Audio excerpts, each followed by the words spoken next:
విశాఖ సింహాచలం సింహాద్రి అప్పన్న స్వామి చందనోత్సవంలో అపశృతి జరిగింది. సిమెంటు గోడ కూలి భక్తులపై పడింది. ఈ ఘటనలో 7 మృతి చెందారు. మరిన్ని డీటెయిల్స్ మా ప్రతినిధి రాజు అందిస్తారు. రాజు, ప్రస్తుతం మీరు ఏ హాస్పిటల్ దగ్గర, మార్చురీ దగ్గర ఉన్నారు? మృతి చెందిన వారి కుటుంబ సభ్యులు ఏమంటున్నారు? ఇంకా ఎంతమంది గాయపడ్డారు? కంప్లీట్ డీటెయిల్స్ ఏ విధంగా ఉన్నాయి? విశాఖ కేజీహెచ్ దగ్గరికి అయితే ప్రస్తుతం మృతి చెందినటువంటి వాళ్ళ మృతదేహాలను అయితే తరలిస్తున్నటువంటిది అయితే ఉంది. ఆ సింహగిరి బస్ స్టాండ్ పక్క నుంచి వెళ్తున్నటువంటి భక్తులకు గోడ కూలిపోయినటువంటి నేపథ్యంలో దాదాపుగా 7 అయితే చనిపోయారు. 6 సంఘటనా స్థలంలో చనిపోయారు. ఒక వ్యక్తి ఆసుపత్రిలో చికిత్స పొందుతూ చనిపోయినటువంటి పరిస్థితి ఉంది. మొత్తం మృతుల సంఖ్య 7కు చేరింది. ఇంకా 15 మంది వరకు కూడా గాయాల పాలైనట్లు తెలిసింది. సమీపంలో ఉన్నటువంటి వివిధ ఆసుపత్రులకైతే తరలించి మెరుగైన చికిత్స అందిస్తూ ఉన్నారు. సంఘటనా స్థలంలోనే అప్పటికే దర్శనం చేసుకుంటున్నటువంటి రాష్ట్ర హోంమంత్రి, అదేవిధంగా విశాఖ సిపి సంగపత్ర బాగ్జీ, కలెక్టర్ హరీంద్ర ప్రసాద్ మొత్తం అందరూ కూడా ఆ సంఘటనా స్థలానికి చేరుకుని ఎన్డీఆర్ఎఫ్, ఎస్డీఆర్ఎఫ్ బృందాలతో మొత్తం అంతా కూడా ఆ రెస్క్యూ ఆపరేషన్ అయితే చేయిస్తున్నటువంటి పరిస్థితి అయితే ఉంది. అప్పటికే మంత్రి, రెవెన్యూ శాఖ మంత్రి అనగానే సత్యప్రసాద్ కూడా సంఘటనా స్థలానికి ప్రస్తుతం అయితే చేరుకున్నారు. మృతి చెందినటువంటి వాళ్ళకి సంబంధించినటువంటి వివరాలు ఏవి కూడా ఇప్పటి వరకు తెలియలేదు. మణికట్ట ఈశ్వరరావు అని కొత్త ముఖ్యంగా అంబాజీపేటకి చెందినటువంటి ఒక వ్యక్తి మృతదేహం అయితే ఆధార్ కార్డుతో సహా ఇక్కడికి తీసుకొచ్చినటువంటి పరిస్థితి అయితే ఉంది. చనిపోయినటువంటి వాళ్ళలో మహిళలు, పురుషులు 2 ఉన్నారు. అయితే 7 చనిపోయినటువంటి పరిస్థితి కనిపిస్తుంది. ఇది మహా ప్రమాదం, మహా అపశృతిగానే చెప్పుకోవాలి. ఎందుకంటే గతంలో కూడా ఇదే విధమైనటువంటి చందనోత్సవానికి సంబంధించి అధికారులు చేసినటువంటి ఏర్పాట్లలో కొన్ని అపశృతులు జరుగుతూ ఉన్నాయి. పిల్లల విషయంలో కానీ, క్యూ లైన్ల విషయంలో కానీ జరుగుతున్నటువంటి నేపథ్యంలో అంటే మెరుగైన సౌకర్యాల కల్పన చేస్తామని ఇప్పటి వరకు చెప్పినటువంటి అధికార యంత్రాంగం కూడా డొల్లతనం బయటపడినటువంటి పరిస్థితి ఉంది. అంటే సిమెంట్ గోడ, ప్రహరీ గోడ లాగా కట్టిన తర్వాత కూడా అంటే ముఖ్యంగా చిన్నపాటి వర్షాలకే ఇంత భారీ స్థాయిలో గోడ కూలిపోయిందంటే దీన్ని బట్టి అర్థం చేసుకోవచ్చు అక్కడ పనుల నాణ్యత ఏ స్థాయిలో జరిగింది అనేది. క్యూ లైన్ లో వెళ్తున్నారు. ఎందుకంటే సింహాద్రి అప్పన్న చందనోత్సవానికి నిజరూప దర్శనంకి అనేక ప్రాంతాల నుంచి భక్తులు తెల్లవారుజాముకే ఈ దర్శనం ప్రారంభం అవుతుంది. కాబట్టి ఇంచుమించుగా 12 గంటల సమయం నుంచే క్యూ లైన్ లోకి వెళ్ళినటువంటి పరిస్థితి ఉంది. క్యూ లైన్ లో ఉన్నటువంటి సమయంలోనే జోరు వర్షం, గాలివాన కురిసినటువంటి పరిస్థితి ఉంది. ఈ నేపథ్యంలోనే మట్టి పిల్లలు నానిపోవడం, ఒక్కసారిగా గోడ కూలిపోయడంతో 7 అయితే చనిపోయారు. ఇంకా 15 మంది వరకు క్షతగాత్రులు ఉన్నట్లుగా తెలుస్తుంది. అప్పటికే ఎందుకంటే క్యూ లైన్ లో ఉన్నటువంటి సమయంలో వర్షం వచ్చినా, గాలి వచ్చినా కూడా భక్తులు ఎవరు కదిలినటువంటి పరిస్థితి లేదు. ఎందుకంటే ఉదయం దాదాపుగా 3:30 సమయంలో అనువంశకి ధర్మకర్తలుగా ఉన్నటువంటి పోసుపట్టి అశోక్ గజపతిరాజు కుటుంబం మొట్టమొదటి దర్శనం అయితే చేసుకోవాలి. అది వంశపారంపర్యంగా వస్తున్నది, ఆలయ ఆచారంగా వస్తున్నటువంటిది. అయితే వాళ్ళు దర్శనం చేసుకుంటున్నటువంటి సమయంలో క్యూ లైన్లన్నీ కూడా కిక్కిరిసిపోయినటువంటి పరిస్థితి అయితే ఉంది. వర్షం కురిసినా కూడా భక్తులు వేల సంఖ్యలో ఆ క్యూ లైన్ లోకి చేరుకున్నటువంటి అయితే ఉంది. అయితే వాళ్ళ దర్శనం అనంతరం వివిఐపీలు దర్శనంతో పాటుగా సామాన్య భక్తుల దర్శనం కూడా కొనసాగుతుంది. అయితే సింహగిరి బస్ స్టాండ్ దగ్గర ఏర్పాటు చేసినటువంటి 300 రూపాయల క్యూ లైన్ లో వెళ్తున్నటువంటి భక్తులకి ఈ గోడ ఒక్కసారిగా కూలిపోయినటువంటి నేపథ్యంలో ఈ ప్రమాదం అయితే సంభవించినటువంటి పరిస్థితి కనిపిస్తుంది. ప్రమాదం జరగడం అనేది దురదృష్టకరం. కానీ భక్తులు సింహాచలం అప్పన్న నిజరూప దర్శనాన్ని చేసుకోవడానికి వచ్చినటువంటి ఆ కుటుంబ సభ్యులు ఇలా చనిపోయినటువంటి నేపథ్యంలో ప్రస్తుతం సింహాచలం దేవస్థానం మొత్తం అంతా కూడా ఆ భక్తుల యొక్క ఆహాకారాలతో నిండిపోయినటువంటి పరిస్థితి కనిపిస్తుంది. ఎందుకంటే ఎవరు కూడా ఊహించరు ఇంత ప్రమాదం జరిగి ఉంటుంది, ఇంత ప్రమాదానికి సంబంధించి ఇంతమంది చనిపోతారని ఎవరు ఊహించరు. అయితే ఇప్పటికీ అక్కడ వచ్చినటువంటి విఐపీలు, వివిఐపీల సంబంధించి వాళ్ళ సేవల్లోనే మొత్తం అంత అధికార యంత్రాంగం అంతా తరించిపోతుందనే విమర్శలు కూడా రాత్రి నుంచి కూడా వస్తూనే ఉన్నటువంటి పరిస్థితి ఉంది.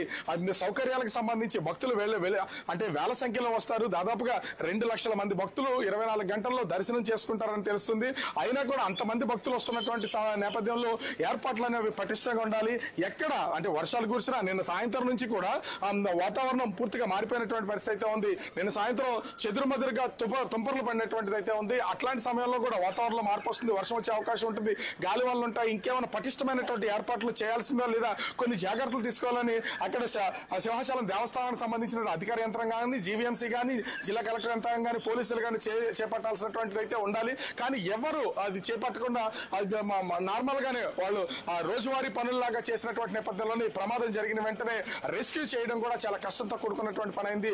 గోడ కూలి మొత్తం ఆ పిల్లల కింద, ఆ శిథిలాల కింద అది ఆ మృతదేహాలు ఉన్నటువంటి నేపథ్యం అయితే ఉంది. గాయాల పాలైనటువంటి వాళ్ళు అయితే ఉన్నటువంటిది అయితే ఉంది. వీళ్ళందరినీ తొలగించి ఆ శిథిలాలు తొలగించి నుంచి బయటకు తీసారంటే అక్కడ వందలాది మంది భక్తులు ఉన్న సామాన్య భక్తులకి అది సాధ్యం కానటువంటిది అయితే కనిపించింది.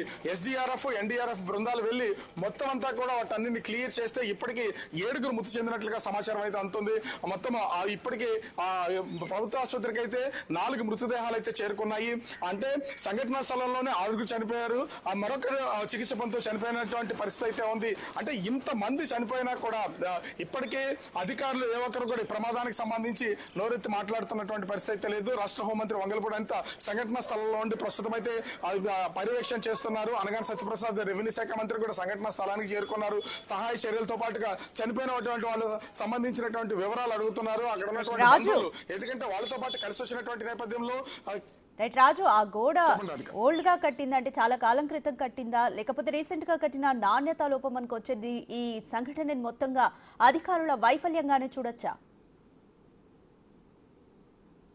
ఖచ్చితంగా అంటే ఈ ఉత్సవాలు జరిగిన ప్రతిసారి కూడా ఎక్కడన్నా ప్రాబ్లమ్స్ ఉంటే వాటన్నింటిని కూడా నిర్మాణాలు చేపడుతూ ఉంటారు. అంటే గతంలో జరిగినటువంటి పాత నిర్మాణాలు ఏవైతే ఉన్నా నిర్మాణాలన్నీ కూడా కొండ మీదే ఉంటాయి.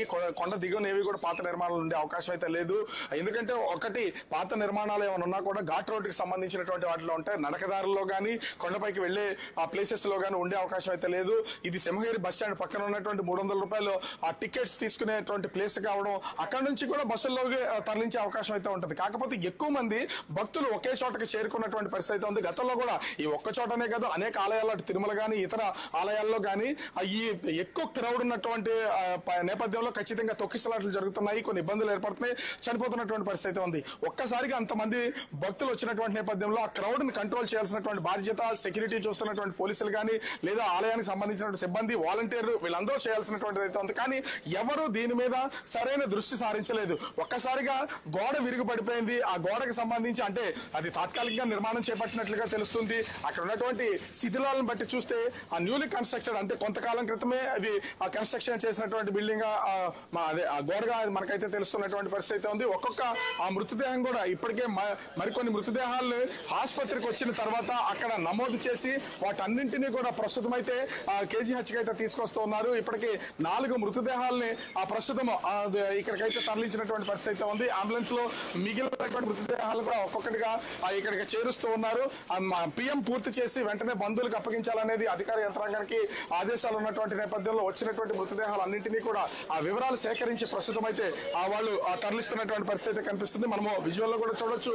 ఈ అంబులెన్స్ లో ఒక్కొక్క మృతదేహాన్ని అటు సింహాచలం నుంచి ఇక్కడికి తరలిస్తూ ఉన్నారు. ఎక్కడికెక్కడ అధికార యంత్రాంగం పోలీసుల్లో కూడా దగ్గర పెట్టి వాళ్ళకి సంబంధించినటువంటి వివరాలు ఏమైనా ఉన్నాయా లేవనేది కూడా చూస్తున్నటువంటి పరిస్థితి అయితే ఉంది. ప్రస్తుతం ఆ 2 మృతదేహాలు అయితే తీసుకొచ్చారు. ఇప్పటికి మొత్తము మనకు అందుతున్నటువంటి అంటే వివరాల ప్రకారం మొత్తం 6 మృతదేహాలు అయితే కేజీహెచ్కి అయితే తరలించినటువంటి పరిస్థితి కనిపిస్తుంది.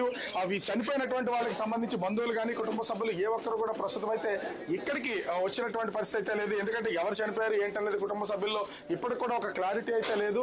వాళ్ళ కుటుంబ సభ్యులందరూ కూడా అంటే దర్శనానికి వెళ్ళిపోయినటువంటి వాళ్ళు కొంతమంది ఉంటే ఈ గోడ కూలిపోయినటువంటి క్షణంలో మొత్తం ఒక్కసారిగా తొక్కిసలాట లాంటి వాతావరణం ఏర్పడింది. దాంతో అందరూ చెల్లాచెదరయ్యారు. ఒకరికొకరు ఫోన్ సిగ్నల్స్ కూడా సరిగ్గా లేనటువంటి నేపథ్యం అయితే కనిపిస్తుంది. దీంతో ఎవరెవరు ఎక్కడ ఉన్నారనే అవకాశం అయితే కనిపించట్లేదు.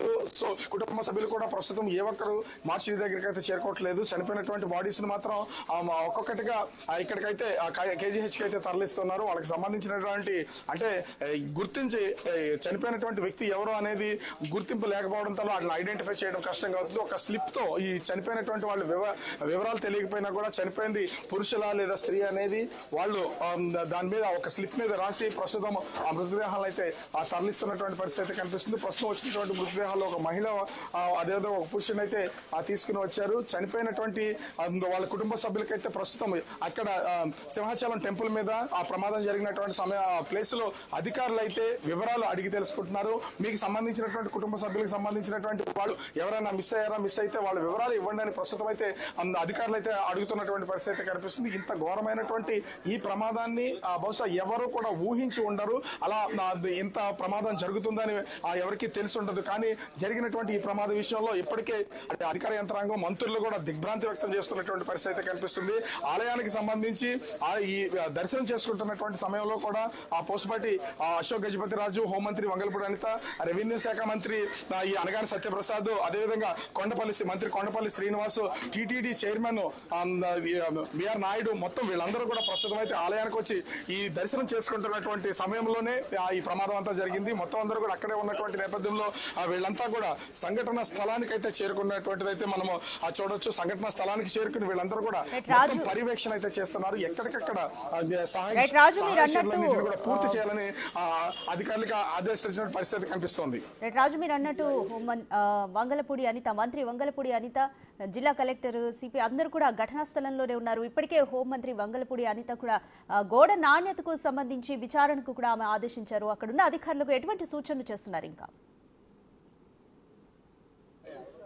అంటే ఇక్కడ గోడ నాణ్యత ప్రమాణాలు ఏ విధంగా అనేది ఇప్పుడు దానికి సంబంధించినటువంటి వివరాలు అదే విచారణ అనేది కొనసాగుతూనే ఉంటుంది. ప్రమాదం జరిగిన తర్వాత అధికార యంత్రాంగంతో పాటుగా అన్ని శాఖలకు సంబంధించినటువంటి వాళ్ళు వస్తారు, పర్యవేక్షణ చేస్తారు. దానికి సంబంధించిన నాణ్యత ప్రమాణాలన్నిటి ఎలా ఉన్నాయి ఏంటి అనేది వీళ్ళైతే చెక్ చేసే అవకాశం అయితే కనిపిస్తుంది. కానీ ప్రమాదం జరగకముందు దాదాపుగా లక్షల సంఖ్యలో భక్తులు వస్తారు. ఆ భక్తులకి ఏ విధమైనటువంటి అసౌకర్యాలు కలగకుండా చూడాలనేది అక్కడ ఆలయ సిబ్బందితో పాటుగా దీనికి మొత్తం నిర్వహణ చేస్తున్నటువంటి దేవాదాయ శాఖ, అదేవిధంగా జీవీఎంసీ, పోలీసు వీళ్ళందరూ చేయాల్సినటువంటిది అయితే ఉంది. కానీ ఇక్కడ పర్యవేక్షణ అనేది ఒకవేళ వర్షాలు పడినా, గోడలు కూల్చే అవకాశం ఉన్నా, లేదా బారికేట్లు ఒకరి మీద ఒకరు పడిపోయే అవకాశం ఉందా, ఇవన్నీ పటిష్టంగా ఉన్నాయా లేవా అనేది కూడా గమనించాల్సినటువంటి అవకాశం అయితే ఉంది. ప్రతి సంవత్సరం ఇదే సమయాల్లో ఈ చందనోత్సవం సింహాచల అప్పన్నకి జరుగుతూ ఉంటుంది. అయితే ఈ నెలల్లో ఖచ్చితంగా అకాల వర్షాలు కురిసే అవకాశం అయితే ఖచ్చితంగా ఉంటుంది. ఈదురుగాలు వీస్తూ ఉంటాయి. వీటన్నింటినీ దృష్టిలో ఉంచుకోవాలి. ఇది ఈ రోజు లేదా ఈ సంవత్సరం కొత్తగా ప్రారంభించినటువంటిది కాదు. ఎన్నో దశాబ్దాలుగా కొనసాగుతున్నటువంటి ఈ చందనోత్సవానికి సంబంధించి అధికారుల నిర్లక్ష్యం అనేది ఇక్కడ స్పష్టంగా అర్థమవుతుంది. హోంమంత్రి వంగలపూడి అనిత, ప్రస్తుతం అయితే వంగలపూడి అనిత, అనగాని సత్యప్రసాద్, కొండపల్లి శ్రీనివాస్, మొత్తం వీళ్ళందరూ కూడా ప్రస్తుతం అయితే సంఘటన స్థలంలో ఉన్నారు. వీటికి కూలినటువంటి గోడకు సంబంధించినటువంటి ప్రమాణాలు ఏ విధంగా ఉన్నాయి, ఇది ఎప్పుడు నిర్మాణం చేపట్టారు, దీంతో నాణ్యత లోపాలు ఎంతవరకు ఉన్నాయనే దాని మీద విచారణ చేసి దర్యాప్తు రిపోర్ట్ ఇవ్వాలని ఇప్పటికే ఆదేశాలు జారీ చేసినటువంటి పరిస్థితి ఉంది. అదేవిధంగా ప్రమాదం జరిగినటువంటి తీరు, ఆ క్షణంలో ఆ సంఘటన స్థలంలో ఉన్నటువంటి ప్రత్యక్ష సాక్షుల దగ్గర కూడా వివరాలు అడిగి తెలుసుకుంటున్నటువంటి పరిస్థితి ఉంది.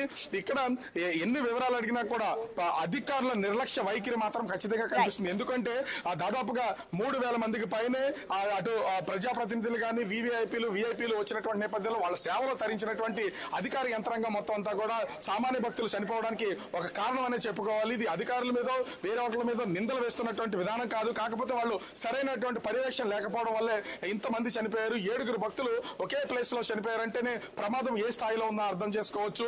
ఒక విధంగా చెప్పాలంటే లక్షల సంఖ్యలో భక్తులు వెళ్తున్నటువంటి సమయంలో ఆ క్యూ లైన్లు కూడా కొంచెం ఆపి వాళ్ళందరినీ కూడా ముందుకు పంపించాల్సినటువంటిది అయితే ఉంది. 300 ఇప్పటికీ 1,000 రూపాయలు, 1,500, 2,000 రూపాయలు టికెట్లు అసలు ఏమయ్యా కూడా తెలియదు అనేది నిన్నటి వరకు భక్తులు అయితే ఆందోళన చేశారు. ఇప్పుడు చూస్తే ఈ ప్రమాదం జరిగినటువంటి నేపథ్యంలో ప్రస్తుతం అయితే దానికి సంబంధించినటువంటి పర్యవేక్షణ మంత్రులు చేస్తున్నటువంటి పరిస్థితి కనిపిస్తుంది. Radhika, thanks for the update Raju.